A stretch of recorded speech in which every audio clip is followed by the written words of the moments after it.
Respected dear family members, my pranams to you. We were discussing about Sadacharas, the beneficial customs and rituals of Hindus, Anacharas, those customs and rituals which are not necessary in the 21st century, Duracharas, those customs and rituals which can give negative results, in which we have already informed you that we have to classify the whole customs and rituals under 5 titles: psychologically beneficial customs and rituals, physiologically beneficial customs and rituals, the customs and rituals which can strengthen the family bondage, similarly the customs and rituals which can contribute for strengthening social bondage, and the last one, variety of customs and rituals the Hindus used to follow for strengthening national integration, in which we have explained with a few examples the customs and rituals for psychological benefits, like chanting mantra, like listening to Puranas, like listening to Ramayana, and also blessing others, motivating others, appreciating others, listening to the messages, listening to the experiences of others, and listening to the Puranic stories and other things. Those are all psychologically beneficial acharas which performed in India from time immemorial. Now we will be citing some examples for physiologically beneficial acharas. Say for example, performing Surya Namaskara, sun salutation, with the mantra or without mantra. If we are performing Surya Namaskara about 5 times, 5 numbers early morning, remember that each Surya Namaskara has got 10 yogasana in that. So each Surya Namaskara having 10 yogasana, if you are performing 5 Surya Namaskara, that means it is equal to 50 yogasana. So instead of separately performing yogasana, which is very well known that good for our health, world over people practice yoga and yogasana. It has become the life of many people, and very recently it has been told that 60% of the Americans above the age of 45, they practice yoga, and yoga has become the curriculum of many of the developed countries' school and college syllabus. Yoga has been practiced even by astronauts, and yoga is Indian contribution, which formerly people used to say it is black magic and it was superstition and it was something connected with the Savarnas, Brahmins and so on. But now yoga has become the property and the knowledge of the people world over, and it has been declared as medicineless therapeutical method by even World Health Organization. And you know, art of living, Sudarshana Kriya, these are all becoming part of the modern life also. So that yoga and yogasana is a physiologically very beneficial customs and rituals followed in India, and indirectly Surya Namaskara. Chanting a mantra, when you chant mantra in the rhythmic way, it gives musical therapeutical effect in the brain. It is told that about 24 hormones are produced when you listen to the music, when you listen to the mantras and other things. And you just think about when you are getting up in the early morning, try to get up before 5:30. It is explained that there will be perfect energized status for the brain if you are getting up before 5:30. And at the time of getting up, you are expected to sit on the bed and chant a mantra. Karagre vasate Lakshmi, Karamadhye Saraswati, Karamole Sthita Gauri, Prabhade Karadarshana. This is the spiritual part of the ritual. But what is the scientific part of the ritual? you are sleeping in the bed for about 5 hours or 6 hours horizontally, and suddenly when you are getting up, you can see there will be a pressure jerk exerted in the heart. That can be smoothened if you are sitting on the bed. And simply sitting can be avoided by chanting a mantra. And chanting a mantra without cleaning the tooth, without cleaning the tongue, without washing the face, and without even taking a bath, you are chanting a mantra sitting on the bed. What does it mean? The mantra generally used to be chanted in the puja room or prayer hall, that we are chanting here sitting on the bed. So it means its ultimate aim is to make you sit on the bed. So that is for harmonizing the blood pressure. And you see, after that, generally we follow touching the floor and Prithvi prayer, prarthana towards the earth. Prithvi tvaya dhrita loka devi tvam vishnuna dhrita tvam jadare mam devi pavitram gurushasana. Pavitram gurushasana. This is the Vedic mantra we chant.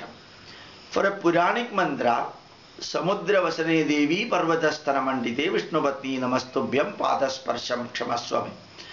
This is the prayer for the earth, and we touch the floor with our hand. Now you may be remembering that whenever you are walking in the floor and keeping your leg without a footwear, without a chappal on the floor, your bioelectricity will be continuously earthing of the bioelectricity will be taking place. If you lie down on the floor, after some time you will feel very weak because the bioelectricity got earthed. So when you are sleeping on the bed, a non-conductor, and directly putting your leg on the floor, automatically the accumulated bioelectricity will be earthing through your leg. This can cause arthritis.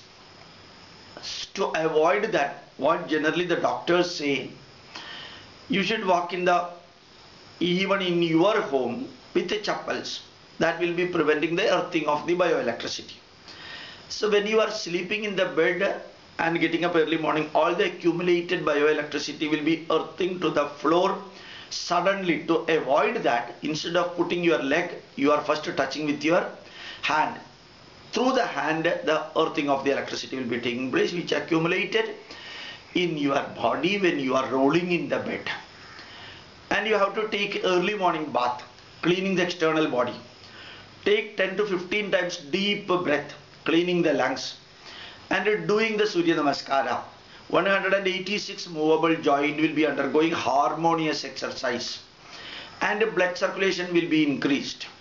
And when the blood circulation increases, automatically the blood filtration through the kidney will be taking place.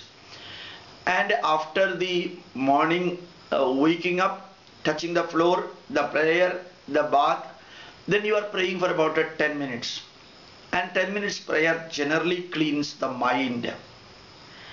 And after that you are taking 15 times deep breath. So the lungs will be cleaned and enough oxygen will be pumped into the blood. After that, take about 4 to 6 glasses of water between 6 a.m. and 10 a.m. before you leave to the office. So you are doing the Surya Namaskara, so blood circulation increasing. When you are drinking water, the water will be absorbed to the blood directly, and the cleaning process will be taking place very fast. So physiologically beneficial achara. Before taking the breakfast, lunch, dinner or food, you just pray for about 20-25 seconds. Looking into the food, when you pray, automatically salivary gland will be active. The activity of the salivary gland will be resulting in the ejection of saliva. Saliva has got 0.2% tyalin, and that tyalin, when touches the digestive enzyme producing glands, digestive enzymes will be produced. So digestion will be smoothened. It is not the mantra which is affecting the digestive glands activity, but when you look into the food and close your eyes or open your eyes and pray, that thought of the food and chanting the mantra results in the production of the saliva. Even without chanting also saliva will be produced. So without chanting a mantra, if you are looking to the food and waiting for about 20 seconds, people may think some other way. So this can be converted into a custom and ritual, so that before taking the food, you are praying for about 20 seconds or 30 seconds, and at that time 2 or 3 gulp of saliva will be produced, which will be going to the stomach. There the digestive enzymes will be produced readily when the food comes to the stomach. So the prayer before taking food is very good. Biochemically it is good. Physiologically beneficial achara. It is told that when we have to work on the earth, the children should be allowed to play in the soil. This improves the immunity system of the body. And it is told that when we have to pray keeping your face towards eastern direction. It is told that when the magnetic flux of the brain and magnetic flux of the earth becomes complementary, brain activity will be improved. And according to our customs and rituals, we should not sleep keeping our head towards north or south. When we are lying parallel to earth's magnetic field, the possibility of affecting the hemoglobin movement in the brain is more. Why in the brain? The brain blood vessel is so thin, like the hair. The diameter of the capillary of the brain blood vessel is almost equal to that of the hair. So there the possibility of getting blocked, the hemoglobin can be seen. So avoid keeping your head towards north and south while sleeping for a long period. Always keep your face towards eastern direction when you are praying. Always get up before 5:30. It will be keeping your brain optimum active level. And just sit on the bed and pray. It has been proved that about 23% of the heart attack based death is taking place when you suddenly get up from the bed or suddenly go to the bed also. In the night also, whenever you are going to the bed, suddenly trying to lie down position, it is dangerous. So sit on the bed for about 30 seconds, then only lie down, because your heart should get synchronized in the vertical position to horizontal position. In olden days in India, we used to prepare at least one food item per week in iron vessel, not steel vessel, iron vessel. That food item has got enough polyphenols, vegetables have got polyphenols, which will be making a bondage with the iron atoms, and iron complex will be formed. That will be providing you enough iron, and anemia can be avoided if you are preparing at least one food per week in iron vessel. This was commonly adopted in Kerala, China Chatti and other type of vessels we were using. And it is told once in 15 days during Ekadashi day, either fasting or changing the food. 22 feet long intestine can be cleaned by keeping one day fasting.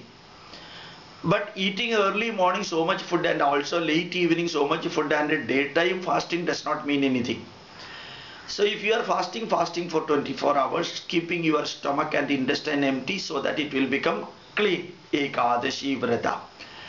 Even in South India, you can see, instead of eating rice, we eat wheat. And in North India during Ekadashi day, instead of eating the wheat, we eat rice. Changing the food is very good for filling the gap of the nutritional availability.